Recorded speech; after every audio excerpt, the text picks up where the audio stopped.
सनातन धर्म को गाली देना, ये तथाकथित विपक्षी दलों का जो गठबंधन है, ये उनकी आदत बन गई है। शिक्षा मंत्री क्या करते हैं? बात बात पे सनातन धर्म को गाली देना, रामचरितमानस के ऊपर सवाल उठाना। राजद के विधायक फतेह बहादुर सिंह के विवादित बयान को लेकर के चिराग पासवान ने हमला बोला है। आपको हम बता दें कि उन्होंने याद दिलाया है कि इनकी पार्टी के जो नेता है वो लगातार विवादित बयान देते रहते हैं, चाहे वो दुर्गा माता को लेकर के हो या फिर रामचरितमानस को लेकर के। ताइए सुनते हैं क्या कुछ कह रहे हैं चिराग पासवान।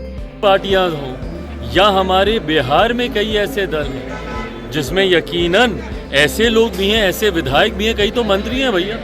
शिक्षा मंत्री क्या करते हैं?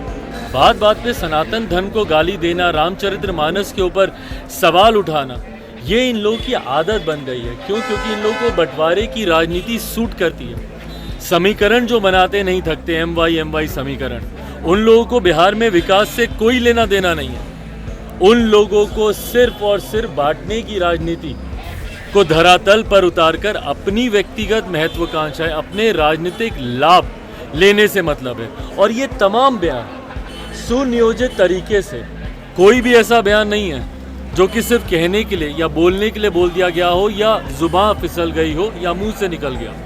ये सुनियोजित तरीके से आप देखिएगा, लंबे समय से, कई महीनों से वन आफ्टर द अदर ये बयान आ रहे हैं।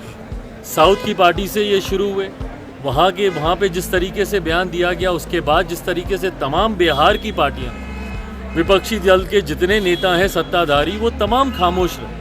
और उसके बाद इनके शिक्षा मंत्री बयान देते हैं, सनातन धर्म को गाली देते हैं, उसके बाद रामचरितमानस के ऊपर सवाल उठाए जाते हैं। और अब माँ दुर्गा, भाई इन्हीं के शासनकाल में माँ दुर्गा के भक्तों के ऊपर गोलियां भी चली थी, मुंगेर में गोली चली थी।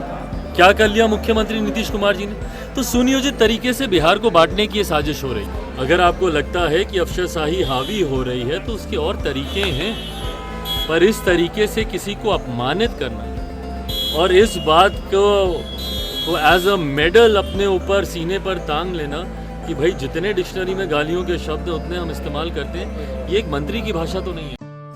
दीक्षांत एडुटेक लाया है दीक्षांत डिजिटल क्लास। दीक्षांत डिजिटल क्लास का उपयोग कर छात्र बना सकते हैं पढ़ाई को बेहद आसान और मजेदार। दीक्षांत डिजिटल क्लास को स्कूल में बैठकर देखना है तो पेन ड्राइव और स्मार्ट टीवी बनेगा सही माध्यम। चलिए अब ये भी जानते हैं कि दीक्षांत डिजिटल क्लास का फी स्ट्रक्चर क्या होगा। नर्सरी से लेकर यूकेजी के लिए 7,000, नर्सरी से लेकर दूसरी कक्षा के लिए 12,000, नर्सरी से लेकर 5वीं तक के लिए 18,000, नर्सरी से लेकर 8वीं तक के लिए 24,000, नर्सरी से लेकर 10वीं तक के लिए 30,000।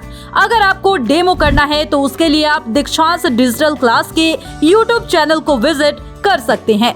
हमारे YouTube चैनल को सब्सक्राइब और Facebook पेज को लाइक करना ना भूलें। धन्यवाद।